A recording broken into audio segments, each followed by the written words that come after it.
आणि यानंतर महत्त्वाच्या बातम्यांचा वेगवान आढावा। आशिया कपमधील भारत पाकिस्तान सामन्यावरून वादंग, संजय राऊतांकडून जय शहा यांचं नाव घेत निशाणा। आम्ही नारे देणार आणि जय शहा ऐटीत सामना बघणार, राऊतांची टीका। जोपर्यंत मोदी शहांसारखे लोक या देशात सत्तेवर आहेत तोपर्यंत या देशात निवडणुका स्वच्छ आणि स्पष्ट वातावरणात कधीच होणार नाहीत, संजय राऊतांची टीका। निवडणुका जिंकण्यासाठी कोणत्याही थराला जात नाही, राऊतांचा आरोप। ज्यांना निवडणुकीमध्ये पराभवाची भीती वाटते ते आरोप करत असतात, आशिष शेलारांचं संजय राऊतांना प्रत्युत्तर। मुंबईतील मालाड मालवणीच्या टाउनशिप शाळेच्या खासगीकरणाला काँग्रेसचा विरोध। मुंबई काँग्रेस अध्यक्ष खासदार वर्षा गायकवाड आणि आमदार असलम शेख यांच्या नेतृत्वात खासगीकरणाविरोधात काँग्रेसचं आंदोलन। मालवणीतील शाळेचं खासगीकरण करण्याचं मंत्री लोढांकडून समर्थन। 30 ते 35 महापालिका शाळा संस्थांना चालवायला दिल्यात आणि खासगी संस्थांकडे दिलेल्या शाळांचा निकाल चांगला आहे, लोढांची माहिती।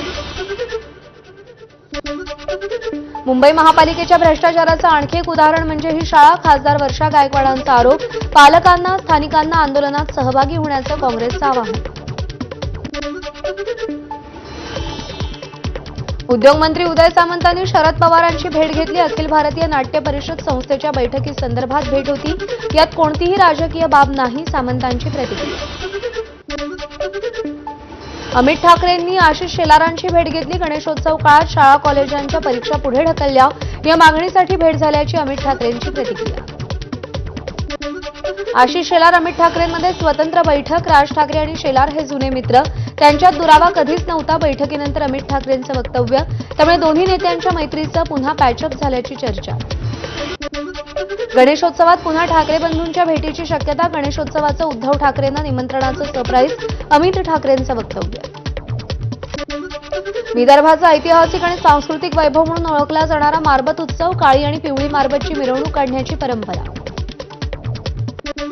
नागपूरमध्ये मारबत मिरवणुकीत तत्कालीन सामाजिक, राजकीय, आर्थिक प्रश्नांना हात घालत बडगे काढण्याची परंपरा।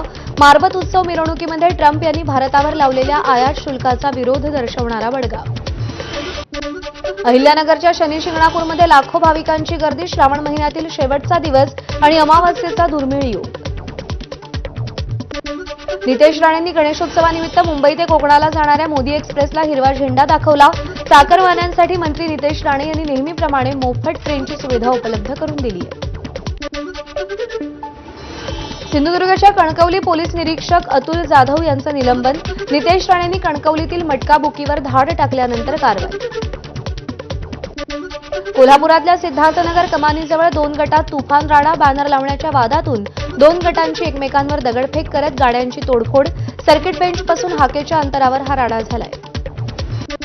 कोल्हापूरच्या सिद्धार्थनगर कमानीजवळ झालेल्या दगडफेक प्रकरणी 100 ते 150 जणांवर गुन्हा दाखल। दगडफेकीमध्ये 8 ते 10 वाहनांचं नुकसान झालं असून काही पोलीस कर्मचारी देखील दगडफेकीमध्ये जखमी झाले। वर्ध्याच्या चिंचोली इथं शेतकऱ्याची आत्महत्या। शेतकऱ्यांना कीटकनाशक औषध घेत जीवन संपवलं। शेतकऱ्याकडे बँकेचे 1 लाख तर खासगी 50,000चं कर्ज होतं। भिवंडीतल्या खड्ड्यांनी 3रा बळी घेतला। डॉक्टरचा जागीच मृत्यू। अपघातानंतर परिसरात संतापाची लाट। अवजड वाहतूक बंद करण्याची मागणी करत नागरिकांनी रास्ता रोको आंदोलन केलं।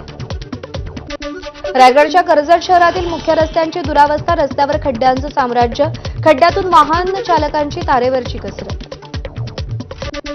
कालिदास संस्कृत विद्यापीठाचे कुलगुरू हरेराम त्रिपाठी आणि त्यांच्या पत्नीचा रस्ते अपघातात मृत्यू। रामटेकच्या कालिदास संस्कृत विश्वविद्यालयाचे ते कुलगुरू होते। रामटेकवरून उत्तर प्रदेशातल्या मूळ गावी जाताना त्यांचा अपघात झाला। सोलापूरमध्ये झाडाच्या फांद्या कापताना झाडावरून पडून महापालिका कर्मचाऱ्याचा मृत्यू। अतिरक्तस्राव झाल्यानं उपचारादरम्यान मृत्यू। महापालिकेच्या उद्यान विभागात माळी म्हणून कार्यरत होते। पुण्याच्या इंदापूरमधील बाभुळ गावात अतिक्रमण हटवण्याला पारधी समाजाचा विरोध। अतिक्रमण हटवण्यासाठी पोलिसांसमोर पारधी बांधवांमध्ये राडा झाल्याचा व्हिडिओ व्हायरल। ईडीनंतर आता सीबीआयचे देखील अनिल अंबानींच्या 6 ठिकाणांवर छापे। कर्ज घोटाळा प्रकरणी ईडीनं काही दिवसांपूर्वी छापे टाकले होते। पुण्यातील मानाच्या गणपतींची तयारी सुरू। पुणे पोलीस आयुक्त अमितेश कुमारांकडून तयारीचा आढावा। मंडप, वाहतूक आणि बंदोबस्त याची पाहणी। आगामी गणेशोत्सवाच्या आणि इतर सणांच्या पार्श्वभूमीवर नाशिक पोलिसांची धडक कारवाई. रेकॉर्डवरील गुन्हेगारांची चौकशी केली. 27 शस्त्र जप्त केली. 4 आरोपींना अटक केली. लातूर महापालिकेची सिंगल यूज प्लास्टिक बंदीची मोहीम तीव्र. सलग दुसऱ्या दिवशी 2 गोदामांवर छापा. 550 किलो सिंगल यूज प्लास्टिक साठा जप्त केला.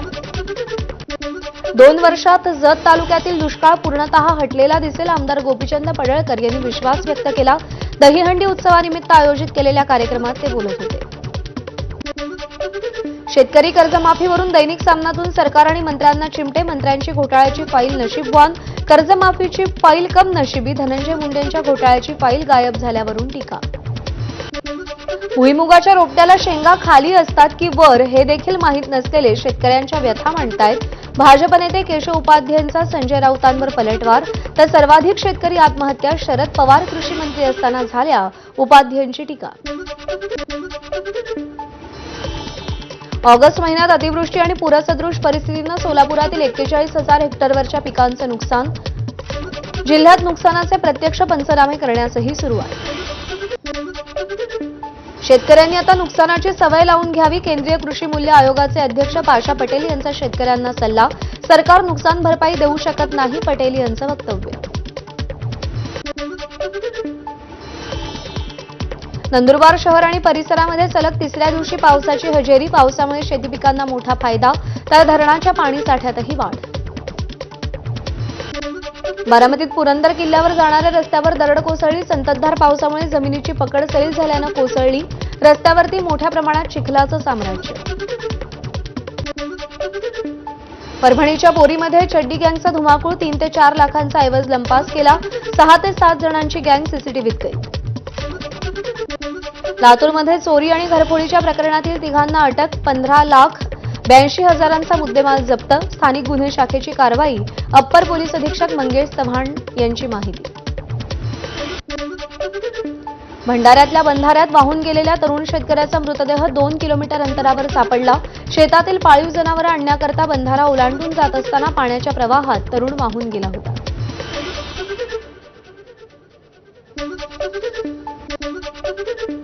संस्था चालकांच्या त्रासाला कंटाळून तरुणांची आत्महत्या. बीडच्या परळी तालुक्यातील नंदागवळमधील घटना. 2 संस्था चालकांच्या विरोधात परळी ग्रामीण पोलीस ठाण्यात गुन्हा दाखल.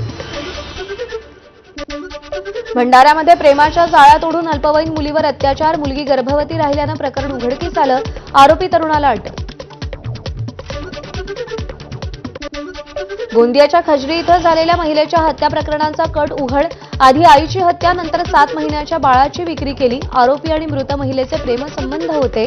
आरोपीवर कर्ज असल्यानं महिलेची हत्या करून बाळाची विक्री केली.